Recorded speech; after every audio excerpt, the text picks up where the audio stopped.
Ano ba yung pangarap ko nung bata ako? Hindi ko na matandaan. Pero yung mga kabataan ngayon, palagi kong naririnig sa kanila yung pangarap nila maging doktor, na makatulong sa kapwa, na makapagpagamot, at makapagpahaba ng buhay. Nakaka-proud no kasi sa murang edad pa lang nila, naintindihan na nila kung ano yung kayang gawin ng doktor at kung ano yung role ng mga doktor sa buhay natin. Pero hindi nila alam na yung kaakibat ng pagkakaroon ng title na doktor ay matinding sakripisyo, pahirap,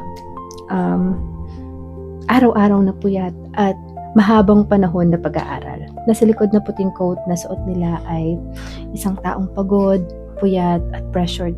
Pero hindi nila yun pwedeng ipakita sa mga pasyente nila.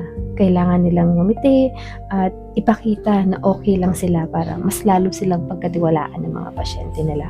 Malalapitan natin sila kapag meron tayong anxiety, meron tayong matinding nararamdaman, at kahit simpleng lagnat lang, nilalapitan natin sila. Pero ang tanong lang nila, sa oras ng kagipitan at sa oras ng karahasan, sino ba ang pwedeng malapitan ng mga doktor? August 8, 2024, isang balita ang yumanig sa buong India. Momita Debnath, isang 31-year-old na resident doctor, ang natagpo ang wala ng buhay sa loob mismo ng ospital na pinagtatrabahuhan niya. Ang sinapit niya ay naghatid ng takot at galit sa mga ordinaryong tao, lalong-lalo na sa mga doktor at mga health workers. Hindi lang naman yon patungkol sa isang buhay na nawala. Para sa marami, naging tanong din ito patungkol sa kanilang seguridad.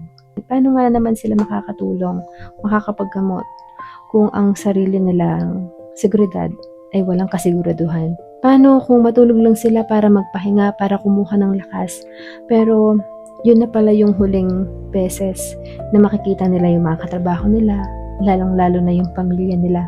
Kagaya na lang nung nangyari kay Dr. Momita Debnath.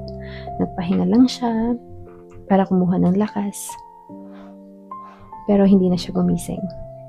Siya ay isang tapat na doktor. She was a healer. But at the end, she was the one who needed healing. May you rest in peace, Dr. Momita Debnath.